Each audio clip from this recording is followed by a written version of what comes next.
Bastava o espanhol, o jovem espanhol, dar 2 passos e ele venceria a prova. O que fez o espanhol? Aí vem gente que tem vergonha.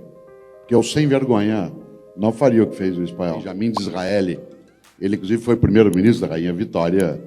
E Disraeli tem uma frase que é pequena e decisiva. Ele dizia: a vida é muito curta para ser pequena. A vida é muito curta para ser pequena. Já basta que ela curta seja para que a gente consiga apequená-la. E o que é apequenar a vida é ter uma vida banal, fútil, superficial, inútil, envergonhada. Clóvis e eu, no diálogo, no livro Ética e Vergonha na Cara, começamos a conversa comigo relatando uma história que eu queria recontar aqui, que mostra o que é vergonha e o que seria sem vergonha. Há na Espanha, e isso está logo no começo do livro, há na Espanha, todos os anos, no final do ano, uma maratona, que é chamada de Prova do Rei, Competição do Rei. E essa maratona, ela acontece no final do ano, como uma espécie de travessia do país. Um tipo de cross-country. E é interessante porque isso que eu vou dizer está na internet. E se você puder, procure. E você vai ver algo que é de uma beleza brutal, que cada vez que eu vejo me dá uma alegria imensa.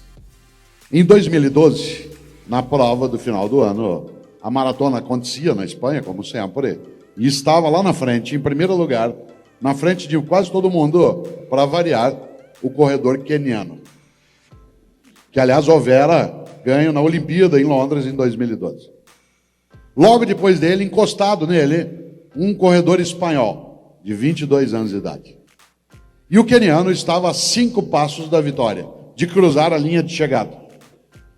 E ao chegar próximo ao final, ele se confundiu e achou que já tinha cruzado a linha. E parou para tirar foto. As pessoas pararam para abraçá-lo e ele parou. Bastava o espanhol, o jovem espanhol, dar 2 passos e ele venceria a prova. O que fez o espanhol? Aí vem gente que tem vergonha.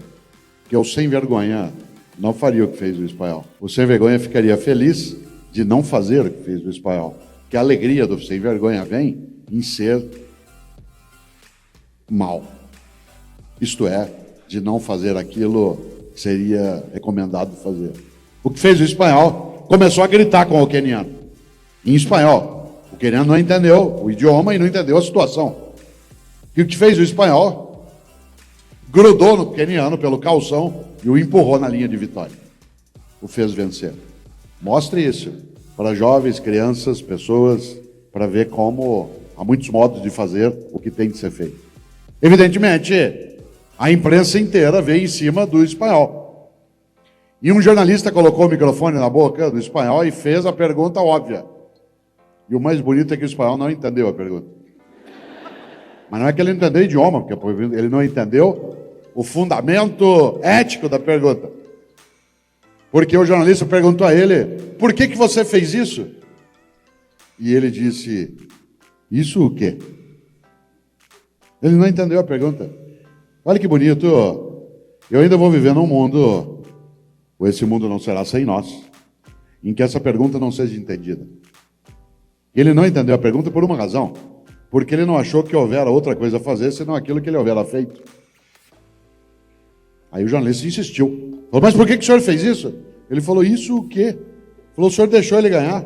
Eu não deixei ele ganhar, ele ia ganhar. Falei: então, mas ele se distraiu. Falei: que mérito teria a minha vitória? Qual seria a honra que eu teria em vencer daquele modo? Se eu subisse no lugar número 1 no pódio, qual seria a importância? Aliás, e aí ele disse a coisa mais bonita que eu vi. Assim, se eu fizesse isso, o que eu ia falar para minha mãe? Sabe por quê?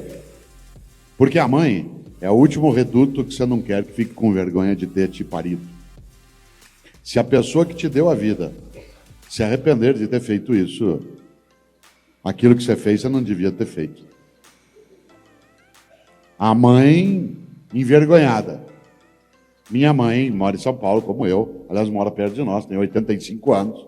Eu estava ontem à noite em Araras, no interior de São Paulo. Ela me ligou às 10h30 da noite, a hora que eu estava voltando, e disse assim: filho, onde você está? Eu falei: estou em Araras, mãe. Falou: já jantou? Eu falei: já. Falou: já escovou o dente? Eu falei: claro. E é verdade. Porque eu ia ficar com muita vergonha dela se eu não tivesse escovado o dente depois do jantar. A mãe é o último reduto que você não quer envergonhar. Como eu costumo dizer, e a gente coloca isso no livro, até bandido da pior qualidade respeita a mãe. O sujeito está aqui na Afonso Pena, às vezes dentro de um banco, com um monte de arma em cima do gerente de um banco, tentando impedir que a polícia entre. Em volta está a polícia militar, a área civil, a pessoal de bomba, tudo. Ele nem se mexe. O que a polícia faz? Chama a mãe dele. E lá vem a dona Maria com aquela bolsinha, entra dentro do banco, olha para ele e fala assim: sai daí, menino! Ele faz. Por que eu estou dizendo isso? Porque Kant, grande pensador alemão, do porte de Spinoza e de Clóvis de Barros Filho, Immanuel Kant tem uma frase que é verdadeira. Kant dizia: tudo que não puder contar como fez, não faça. Olha que frase simples. Tudo que não puder contar como fez, não faça. Porque se há razões para não contar, essas são as razões para não fazer. É claro que Kant não está falando contra a privacidade, contra a intimidade. Ele está falando contra a falta de vergonha. Tudo que você não puder contar, porque você vai ficar envergonhado, isto é, vai perder potência de vida, vai ficar triste, não faça. O que é o sem vergonha?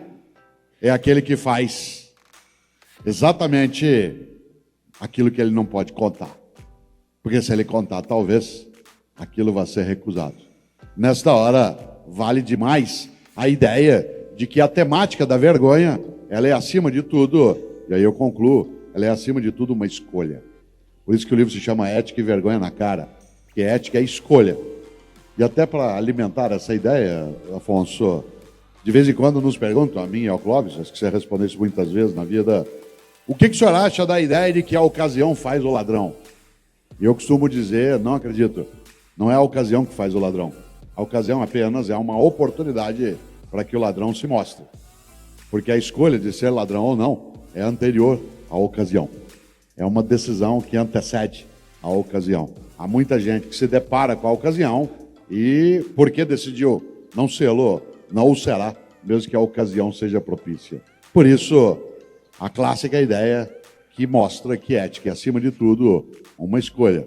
Uma escolha que, aliás, como o Clóvis sempre diz bem, só pode ser feita por nós, seres humanos, que somos livres. Não dá para falar sobre ética em relação a outros animais que não têm capacidade de liberdade como nós podemos ter.